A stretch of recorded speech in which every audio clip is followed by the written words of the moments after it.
ఈరోజు వేమన శతకములో ఒక పద్యము. అలాగే మన ఛానల్ను ఇప్పుడే చూసేవారు ఉంటే మన ఛానల్ సబ్స్క్రైబ్ చేసుకొని ముందుకు నడిపించవలసిందిగా మనసారా కోరుకుంటూ మీ ఆత్మబంధు. అలాగే ప్రతి ఒక్కరూ లైక్ ఇవ్వగలరని, ఒక లైక్ తోటి మన ఛానల్ ఇంకొక కొత్త వారికి ఫార్వర్డ్ అవుతుంది. కాబట్టి ప్రతి ఒక్కరికి పేరు పేరున హృదయపూర్వక ద్వాదశి వందనాలు. మన ఛానల్ను ముందుకు నడిపించవలసిందిగా మనసారా కోరుకుంటూ మీ ఆత్మబంధు. జై సద్గురు ప్రభు మహారాజుకి జై. ఇప్పుడు పద్యము. కోతినొకటి తెచ్చి కొత్త పుట్టము గట్టి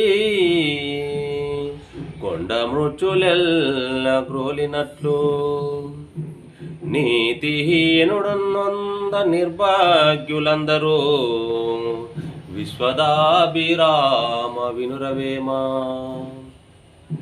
కొత్త పుట్టము, కొత్త బట్టలు అని అర్థం. పుట్టము అంటే కొత్త బట్టలు అని అర్థం. ఇప్పుడు తాత్పర్యము. కొండ మృచులన్నీ కలిసి ఒక కోతిని తెచ్చి దానికి కొత్త బట్టలు కట్టి రాజును చేసి సేవించినట్లుగా నీతి లేని వాని నొకనిని నాయకునిగా చేసుకొని నీతిమాలిన వారు సేవించునుందురు. అనగా చెడ్డవాని దగ్గరకు స్వభావ సామాన్యమును బట్టి చెడ్డవారే చేర్చుందురని అర్థము. ఇలా మన వేమన గారు ఇలా చెప్పినారు. మరొక పద్యము. కల్లలాడువాని గ్రామకర్త ఎరుగో,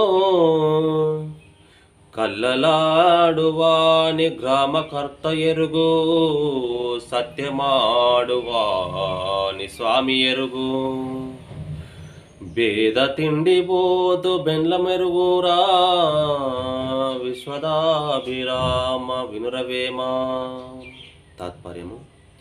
ఎవడ సత్యములు మాట్లాడునో గ్రామ పెద్ద ఎరుగును, అతడు వానితో ఎందుకు తగినట్లే వ్యవహరించును.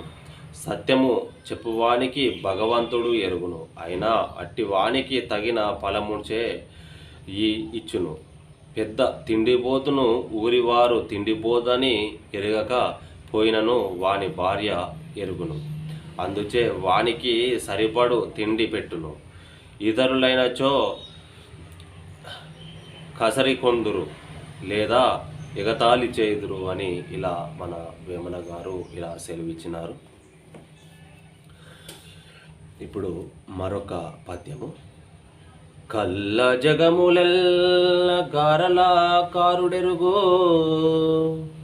కల్ల జగములెల్ల గారలాకారుడెరుగో, నీరు పల్ల మెరుగు నిజముగాను, తల్లి నెరుగును తనయుని జన్మంబో, విశ్వదాభిరామ వినురవేమా.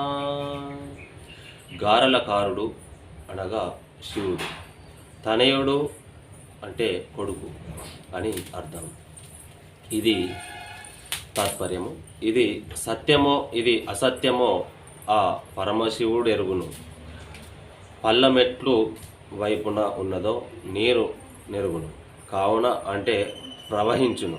తన కొడుకు పుట్టక తల్లికే తెలియను, తన కొడుకు పుట్టుక తల్లికే తెలియను, కానీ ఇతరులకు తెలియదు. వీడు నీ కొడుకు అన్నచో భర్త నమ్మవలసిందే అని ఇలా మన వేమన గారు ఎంత అద్భుతంగా వివరించాడు. ఇలాంటి పద్యములు మరెన్నో కావాలంటే మన ఛానల్ను సబ్స్క్రైబ్ చేసుకొని ముందుకు నడిపించవలసిందిగా మనసారా కోరుకుంటూ మీ ఆత్మబంధు. వీడియో పూర్తి వరకు చూసినందుకు ప్రతి ఒక్క ఆత్మ సహోదరునికి పేరు పేరున ధన్యవాదాలు. జై సద్గురు ప్రభు మహారాజుకి జై.